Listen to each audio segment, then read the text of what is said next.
Quinn Hughes has been eligible to sign the richest contract of his life for almost 2 months, and he still hasn't signed it. No deal, no press conference, just silence, rumors, and a fan base in Minnesota starting to sweat. So what's actually going on? Is Hughes staying with the Wild? Is he quietly plotting a move to New Jersey to play with his brothers? Or is this just normal contract drama everyone's overreacting to? Let's break it all down. Quinn Hughes spent 8 years in Vancouver. He was the captain, the face of the franchise, a Norris Trophy winner. But behind the scenes, his camp basically told the Canucks he wasn't re-signing long-term. So Vancouver made the call and traded him. A real blockbuster, not a rental. Minnesota gave up serious young talent and a first-round pick to land him, betting they could keep him for the long haul. And on the ice, that bet looked great. Hughes joined the Wild and instantly became their best player, racking up over 50 points in less than 50 games, then helping push them to the second round of the playoffs before a tight loss to Colorado. Right after that, Hughes said publicly he really liked it there and would be open to staying. Everything pointed toward a quick, quiet extension. Then July 1st hit, the day he became eligible to sign, and nothing happened. Instead of wrapping things up early, the summer just rolled on. Hughes hung out with his brothers, made public appearances, trained around the country, and stayed in headlines for everything except signing a contract. Minnesota's front office kept saying the same thing. Talks are ongoing. We're optimistic. It'll get done before the season. The GM even flew to Michigan personally to meet with Hughes and his agent. But weeks kept passing with no real update. That's when the excuses started.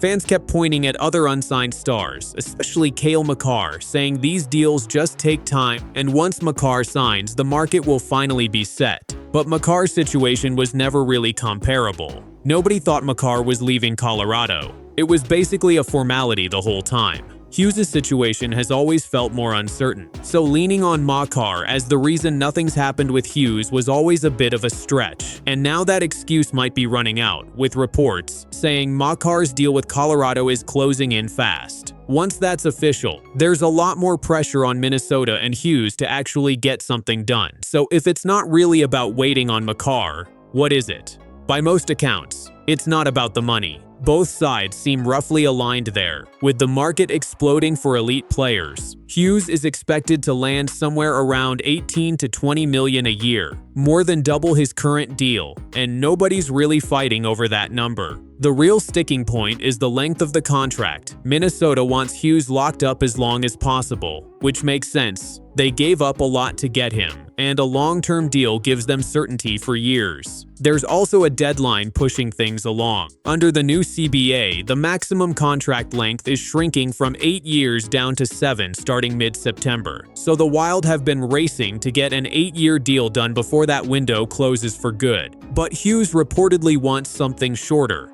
maybe 3 to 5 years. And the theory floating around is actually kind of interesting. People believe he wants his next deal to line up with when his brother Jack's contract in New Jersey expires. The idea being that a few years down the road, the Hughes brothers could actually pick their next team together. If that's true, this isn't about Hughes wanting out of Minnesota right now.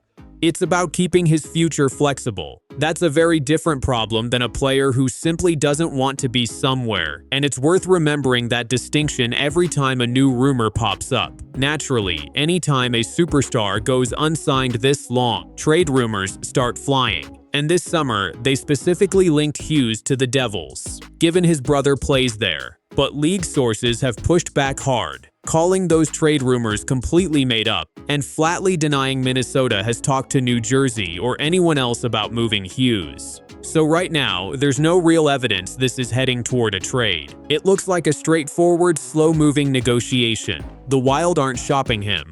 They're trying to sign him. The disagreement is about term, not about whether he stays. But the longer it drags on without a signature, the more that speculation fills the silence. And that silence carries a real cost. Every week that passes without a deal, the story gets louder. It stops being background noise and starts becoming the question every reporter asks at every press conference. Coaches get asked about it. Teammates get asked about it.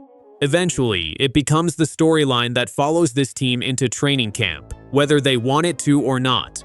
While all this plays out with Hughes, There's a separate but related storyline worth mentioning because it actually shows how differently these situations can unfold. Over in Pittsburgh, there's chatter about veteran defenseman Erik Karlsson potentially becoming available down the road, with some speculation connecting him to Toronto. Unlike Hughes, Karlsson's team hasn't shown any real urgency to extend him, and he's got full control over his own situation thanks to a no-movement clause.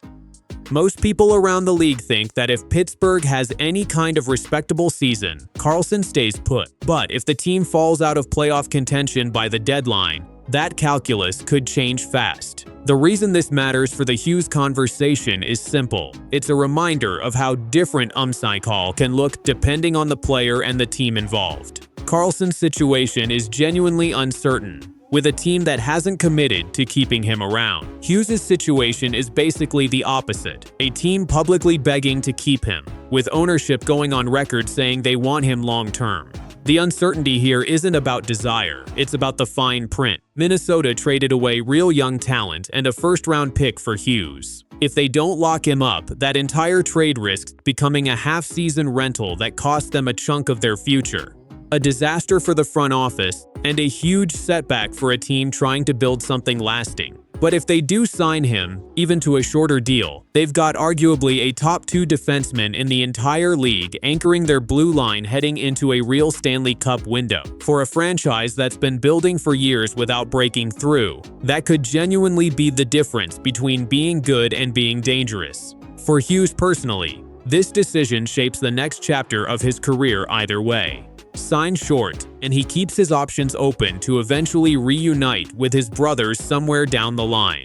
Sign long, and he fully commits to building his legacy in Minnesota, becoming the cornerstone of a franchise trying to win its first real championship. This isn't a minor front office story. It's one of the biggest storylines in the entire league heading into the new season, and it's going to shape how people talk about both Hughes and the Wild for years to come. So here's what to actually keep an eye on going forward. First, watch Cale Makar's deal in Colorado. Once those numbers are official, they basically set the price tag for elite defensemen across the league, and there won't be much reason left for Hughes and Minnesota to keep waiting. Second, keep an eye on that mid-September deadline, when the max contract length drops from 8 years to 7. If a long-term deal was ever going to happen, it likely needed to happen before that date passes. And third, watch the language coming out of both camps. Right now, all we're hearing is talks are ongoing. The moment that shifts to a deal is close or numbers are being finalized, that's your signal. This is actually wrapping up. So here's the bottom line. Quinn Hughes isn't getting traded, at least not based on anything we actually know right now. This is a contract negotiation, not a trade situation. And the holdup isn't even about money, it's about term length. And maybe about keeping the door open to eventually play with his brothers again someday. But this needs to get resolved soon. The longer it drags, the more it becomes a distraction for a Wild team that's trying to build something real. And the more oxygen it takes up around a franchise that should be talking about hockey, not headlines. What's your prediction? Does Hughes sign long-term in Minnesota, or does he go short to keep his future open? Drop it in the comments, and subscribe so you don't miss the update the moment this contract actually gets signed.